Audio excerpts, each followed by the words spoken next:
Hey guys, it's Nathan here, and I'm here to talk about Assetto Corsa GTR2. Can Assetto Corsa Competizione reach the GTR2 standard? Can it live up to the hype? So the reason why I am talking about GTR2 specifically is because there's a thread over at Race Department. I think I've mentioned it, made a video about it before. It's about a year old. It's been kicking for a while now, and it still is. We're still commenting on it today. Why is GTR2 better than all the other sims by today's standards? Now, it's not something I necessarily agree with. However, I could tell why. I just reinstalled GTR2 last night and did a quick 10-minute race against the AI, and I can immediately tell why GTR2 is still in the conversation, or at least can be. Why that conversation existed in the first place. Now, when you compare, especially to, say, R Factor 2 or Assetto Corsa, there are things that GTR2 doesn't do as well. Obviously, physics. It's just not as detailed. The tire model just isn't as detailed. But when you talk about other features that GTR2 offers, there are things that the other sims just don't quite offer. Let's talk about Assetto Corsa first. Assetto Corsa's main issue is features.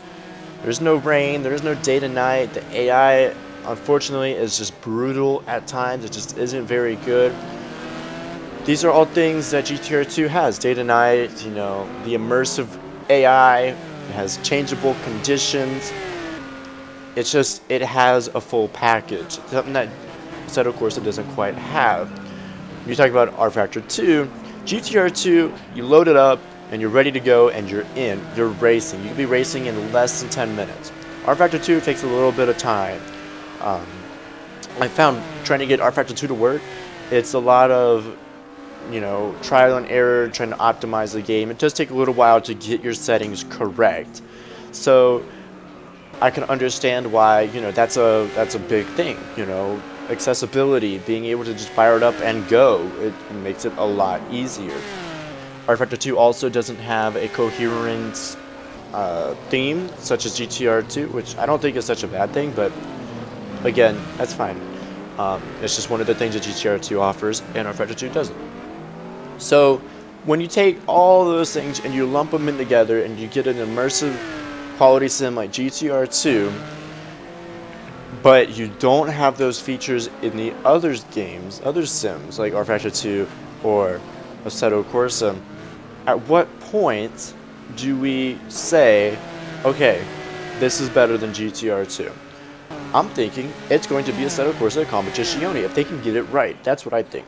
And the reason why I think that is because there are a lot of features that are missing in Assetto Corsa that are going to be in the new game, such as day to night, rain, hopefully good AI. It's got the cohesive theme. It's just GT cars. This should be what GTR3 is supposed to be, and I'm hoping for that. Now, I'm not going to be expecting it. I'm not going to let my hopes get up and then have them crushed by Kunos, because this happened before. But that being said, if your hype level, your expectations are that high, I'm not saying that they can't come through. They might be able to. That's what I'm trying to say here. Now, GTR2, it's dated in the feel of the cars. It doesn't feel as immersive through the wheel as it could, and that's something that Assetto Corsa will be able to accomplish. They can do that. They just need the features, and they've always needed the features. That was the biggest thing from day one all the way to now. Assetto Corsa still is lacking a lot of features that you just expect to be in a racing sim today, such as GTR2. You expect those basic functionalities to be in Assetto Corsa, considering GTR2 did it so many years ago. Same for like NR 2003. You just expect it. That's the expectation. So Assetto Corsa Competizione should be able to accomplish that. Now, looking at some of the footage, I'm not going to put any of it on the channel. It's not my footage. However, you can check it out on the Steam page, and the Steam page has 4 videos on it right now. So they're all at Misano. They're testing various cars. So the first one's a 488 Ferrari GT3. Just doing some hot laps. You get to see kind of what it looks like. I got a Project Cars 2 vibe from a lot of these videos, just with the heads-up display and stuff like that. But basically, I mean, it's going to be Assetto Corsa, and it's going to be hopefully a little bit more detailed in the features. You can see a Lamborghini Hurricane GT3. with some dry, wet surface, like a mixture in the surface. And this one was interesting to see because there are puddles all across the track, and then the puddles obviously are going to affect handling and should be pretty immersive. But again, it's just a hot lap. You don't really get to see the AI. You do get to see the AI in a Mercedes-AMG full wet race a little bit there, but it's, you know, it's kind of hard to see exactly what they're doing because of all the spray. But then you have a video, and it includes a day to night cycle as well. A fourth video here with the Audi R8 GT3. And I must say, when it comes to day to night cycles, this is a pretty good one. You know, it's a pretty believable one. And you can tell the lights are coming on, and then just the sun steadily sets, and then eventually you're racing at night. It's obviously accelerated, but once it does get dark, it's pretty dark. You know, it looks good. You got shadows from the headlights appearing on the walls, and everything here is a little bit easier to see as far as how the AI behaves. And it's not very encouraging, I'll say that much. The AI, they don't seem to necessarily go and be defensive or be all too aware of your surroundings, but you know, they're not reckless and just incompetent like they were in previous games, in the previous Assetto Corsa title. But they just seem to, you know, leave the door open a little too often and just kind of let you drive around. And they don't seem to be as adept as passing one another as they probably could be. You know what I mean? Like, their racecraft needs a little bit of work.